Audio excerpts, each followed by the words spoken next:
Imagine guys, 45 pesos lang naka-chow fan ka na, may ulam ka pa, unlimited sabaw ka na, unlimited gravy pa.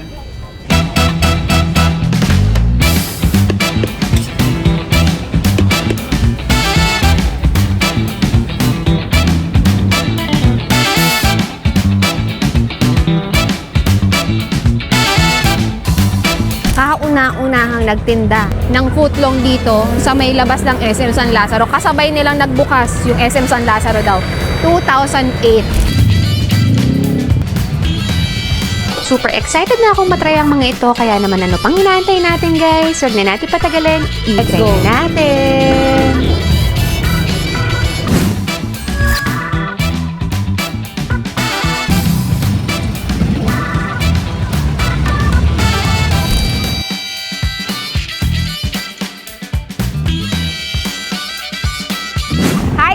Happy New Year! So ito yung unang magiging food trip natin sa taong 2026. So nandito tayo ngayon sa may labas ng SM San Lazaro. Makikita nyo yan, nasa likod natin.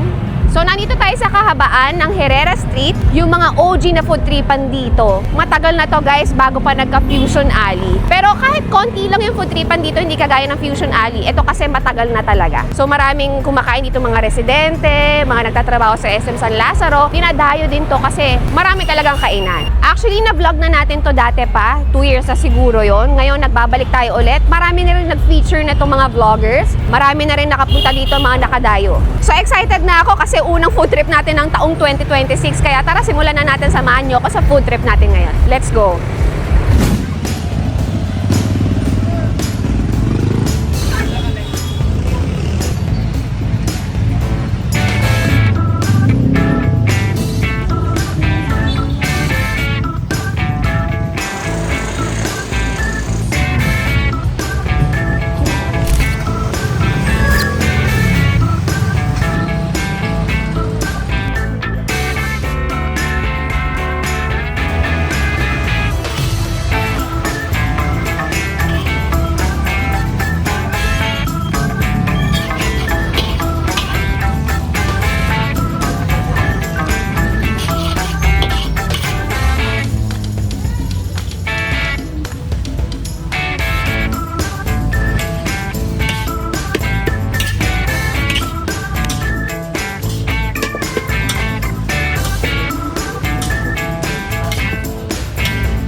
Hi, ito po yung KNC's Chow Pan. Nag-open po kami 2 PM hanggang mag-sold out. Malapit po kami sa Herrera Street, corner M. Lison.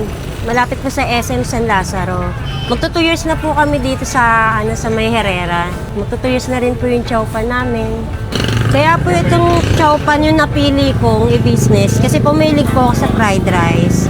Tsaka ang ginawa ko po kasi gusto ko po ma-afford po ng mas marami. Kaya po, ayun po, ginawa ko pong budget meal para po, syempre para sa mga estudyante na rin. Tsaka sa mga mas nagtitipid po.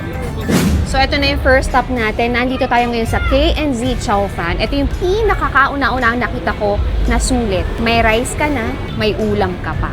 Tapos yung rice mo, naka-chow fan pa. So ito yung mga in-order natin. Meron tayong in-order na fried chicken, of course with chow fan, skinless longganisa with chow fan, fish fillet, chow fan. So dito sa fried chicken, 45 pesos, skinless longganisa, 45 pesos, fish fillet, 55 pesos. So napakamura lang. Hindi ka pa umaabot ng 60 pesos. May rice ka na, may ulam ka pa. Try natin. So syempre, unahin natin yung pinaka-favorite ko, 'di ba? Longganisa. 2026 na, inahabol pa rin tayo ng longganisa. 45 pesos lang guys. Try na natin.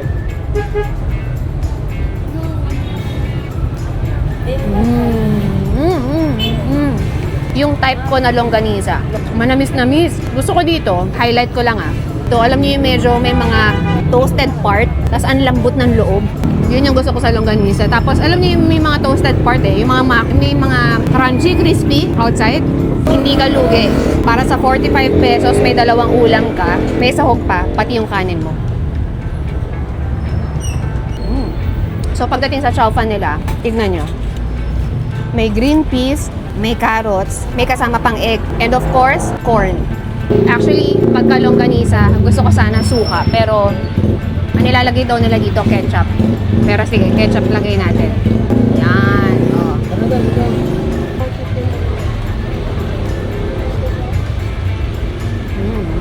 No wonder guys Kaya dito, ang daming kumakain sa kanila kasi sulit na sulit din naman. Lalo na yung mga nagtatrabaho sa SM San Lazaro.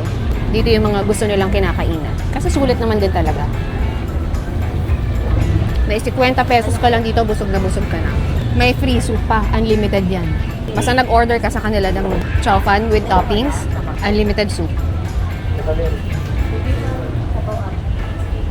Chicken yung soup nila. Move on na tayo dito sa chicken naman. Gaya ng sabi ko sa inyo kanina, mag-order lang kayo dito ng chow fan sa kanila, may unlimited soup na kayo, unlimited gravy din. Yun. Kung ayaw nyo naman mabigla, pwede kayong mag-ask ng separate na cup para sa gravy. Basta unlimited siya. So, kung gusto mo, buhos mo na rin sa kanin. Nasa sa inyo kung ano yung preference nyo. So, tara, try na natin.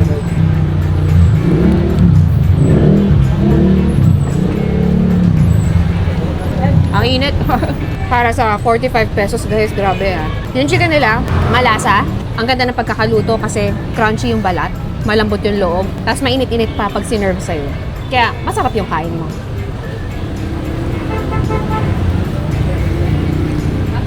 Siyempre, hindi kompleto without the chow fan. Sulit nito. Alam niyo kung bakit? Magkano pa lang tong tatlong in-order natin? 3 tao na yung pwedeng mag-enjoy. Wala pang 200. 3 tao na yung makakakain. May sukli pa. Yung gravy nila, may laban din. Ito yung gusto kong parte. Ayun, malutong yung balat na dyan, oh. Ayan. Crunchy.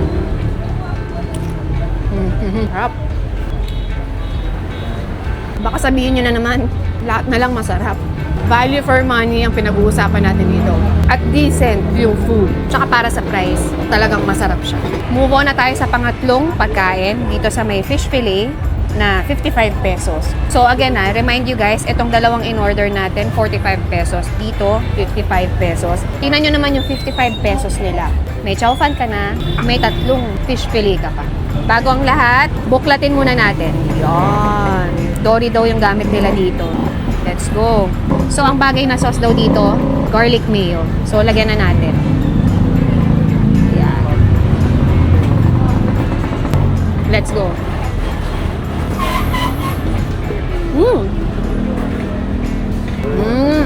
Pag dory, alam nyo na malambot yung dory. Kasi syempre, may nakapalibot siya na breading. Kaya yung outside niya, may mga crunchy part.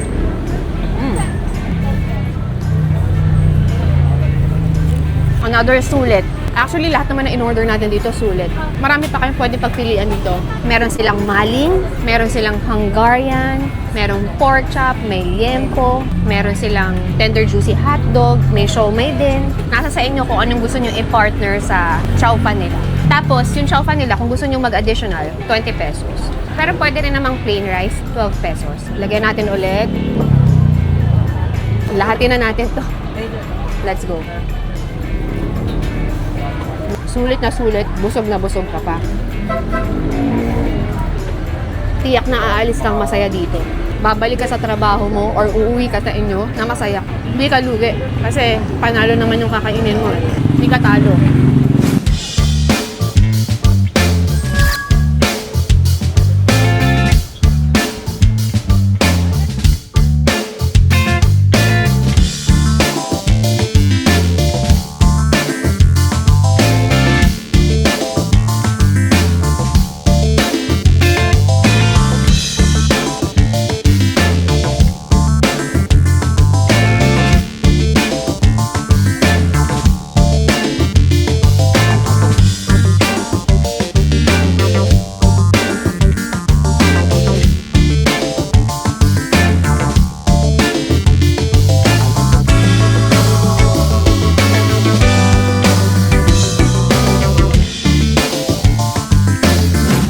Joshua Grill Burger ay matatagpuan dito sa Herrera Street, Santa Cruz, malapit sa SM San Lazaro. Magti 3 years na po ito.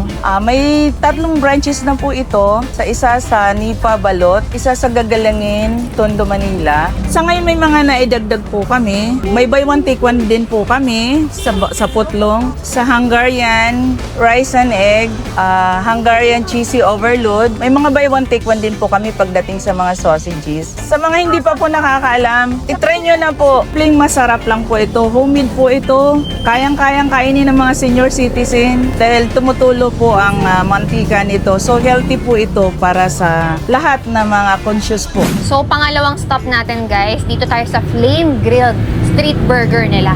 So, meaning, naka-grill yung burger nila. Tsaka yung burger patty nila dito, combination of pork and beef. Ang kinagandahan sa kanila dito, hindi lang basta isa yung choices ng mga sauces May cheese, may barbecue. So, nasa sa inyo kung gusto nyong i-combine, pero pwede rin separate. So, ito, unahin nating tikman, itong cheese sauce nila. So, dalawang cheese to. Meron ka ng yung naka-slice na cheese plus yung pinaka-cheese na sauce.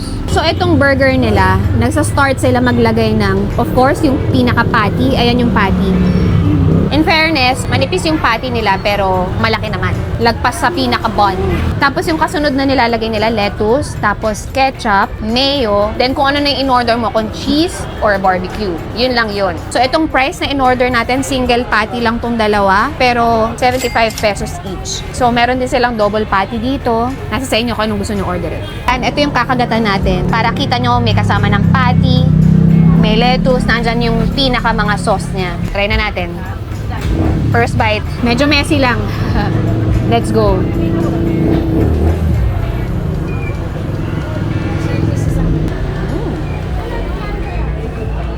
So, unang kagat nyo, nandun yung smoky flavor. Lasa mo rin yung pagkamiti niya. May pagka-peppery ng konti. Tapos yung cheese sauce, yung nabibigay na alat ng cheese sauce. Ang malaking bagay. So, ang nakakatuwa dito guys, every time kakagat ka, mabibilib ka kasi dahil malaki nga yung patty nila, yan hindi sila yung kagaya ng unang kagat, tinapay agad. Walang laman na yan. Every bite mo may kasamang may patty.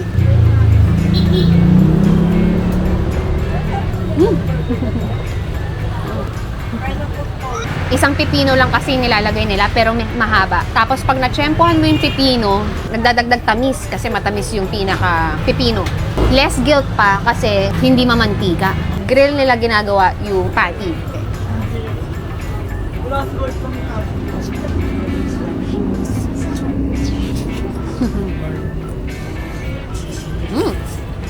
So, nandito na tayo sa may barbecue flavor nila na sauce. So, ganun pa rin. Kung ano naman yung nilalagay nila dun sa kabilang cheese na kinain natin. Ganun din dito may ketchup, may mayonnaise, may lettuce, tapos yun, yung pinaka-barbecue sauce na.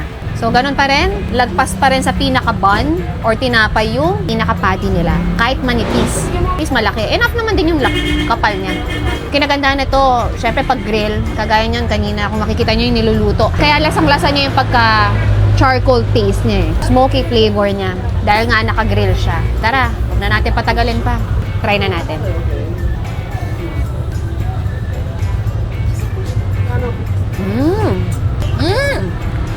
Parang mas gusto ko na to si barbecue sauce. Kasi, normally, sanay tayo sa atake ng cheese di ba? Ito, kakaibang atake. Manamis-namis. Kasi si cheese, may alat na nabibigay Ito, bukod sa lasa mo na yung pagka-smoky flavor ng pinaka-patty, nadadagdagan ng tamis dahil dun sa barbecue. Kakaibang atake. Pero parehas silang okay matikman, si cheese tsaka si barbecue. Siguro masarap din to kung i-combine mo, di ba? Why not kung double patty? Bawat layer, di ba? Pwede nyo experiment.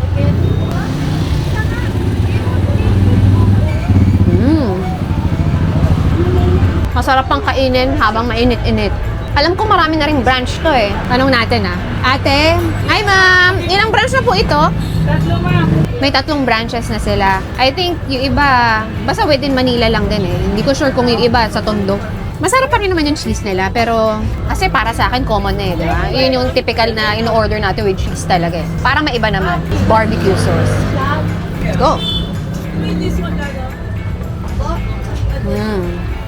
So, gaya ng sabi ko sa inyo kanina, marami kayong pwedeng pagpilian dito bukod sa grilled burger nila. So, meron din sila ditong footlong. Alam nyo ba kung magkano lang to? 45 pesos.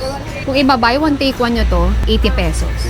Dito naman, sa Hungarian with egg rice nila, 90 pesos. Over easy pa yung egg nila, which is yan ang type ko pagka dating sa egg. Then itong chicken poppers nila with fries, tapos with chicken din, at maraming cheese, 120 pesos. So yan, yung chicken nila, tapos napakaraming cheese, tapos may fries kasama. And meron din silang Hungarian with bacon, 80 pesos to. Tapos kapag buy one take one, 150 pesos.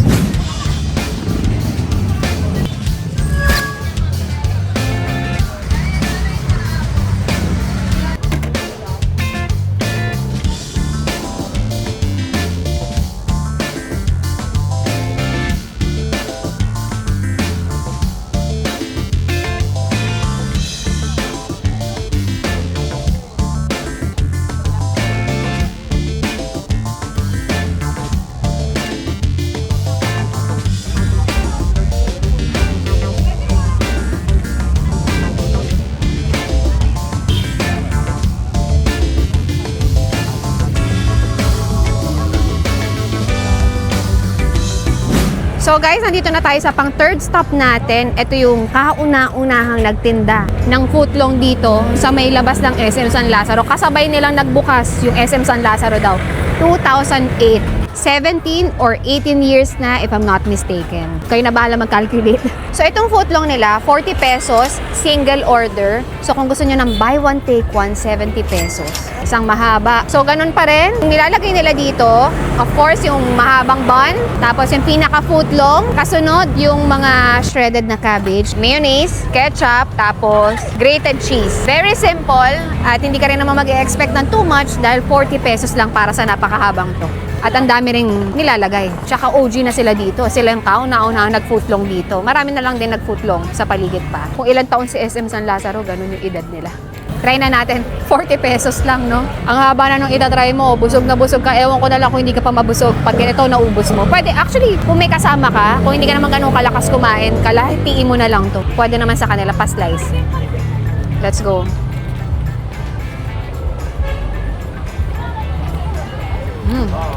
Good thing naman dito, hindi unang kagat, tinapay lang. Unang kagat mo, may laman agad. Very simple, tinapay, footlong, mayonnaise, ketchup, gulay at cheese. The typical, yung normal na makakain mong footlong kahit saang lugar.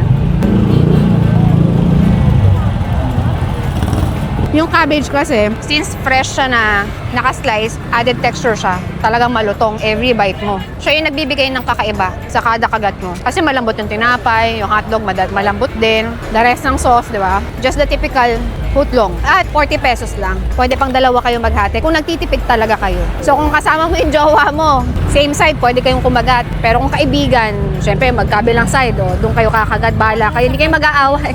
Dami mo pa pwede pagpilian dito actually kapag dumayo ka dito. Lahat ng kinikrave mo, merong may tokneneng, may mga kwek-kwek, may mga dragon fruit dito, which is try natin mamaya. May mga isaw, may mga nag-iihaw-ihaw, may mga banana Q, may shawarma din. You name it. So, enjoyin ko na to guys. Ubusin muna namin ni Carter, tapos proceed na tayo dun sa next na food trip natin.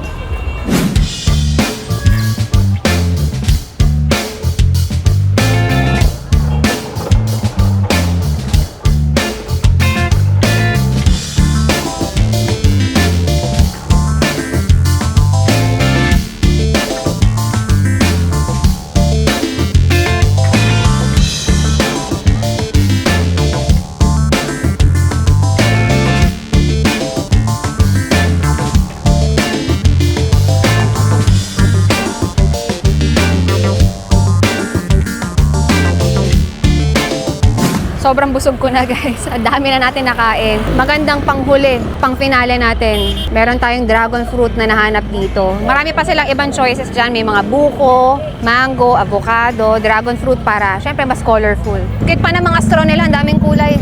May mga sizes sila, may 50 pesos, 50 pesos. Ito 60 pesos tong in-order natin. Ang laki, 60 pesos lang, di ba? Mas maliit yung 50 pesos.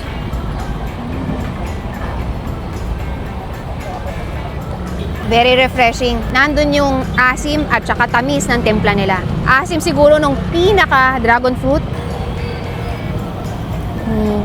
Makikita nyo pa yung mga bits. Ayan, sa ilalim, ewan ko kung kita nyo, nandun yung mga itim-itim ng dragon fruit, yung mga seeds. So yun, enjoyin ko na to guys. Sobrang nag-enjoy ako at it's nice to be back dito after 2 years. Kaya sabi ng mga ibang na-vlog natin, buti daw nabalikan natin sila kasi dahil ayun nga, sa after nung nag-viral sila, medyo syempre bumalik sa dati. Pero ganun pa rin, marami pa rin kumakain sa kanila. Yung mga talagang typical na kumakain sa kanila, yung mga tatrabaho sa SM, mga residente dito. Pero nung nag-viral kasi sila, talagang dinagsa sila. So yun, kaya I guess, dahil ang dami nang naglalabasan na food park, kaya kailangan ulit silang ma-feature para maalaman ng tao na meron pa rin, nandito pa rin sila. So guys, dito na nagtatapos ang ating food trip sa Herrera, yung OG na food tripan sa labas ng SM San Lazaro. Tagal na nito guys, hindi man siya ganung kalawak na food park na kagaya ng ibang food park. Ito, literal OG, ang tagal na nila dito. Buti lang kahit papaano, nabibisita pa rin sila. So yun lang, sa mga hindi pa nakaka-subscribe, subscribe na kayo guys. And don't forget to like and comment din kayo sa baba sa mga gusto nyo pang matikman namin or ma-food trip namin. Kung kaya, pupuntahan namin, tatry namin. So yun lang guys, thank you for watching. Till my next video, bye!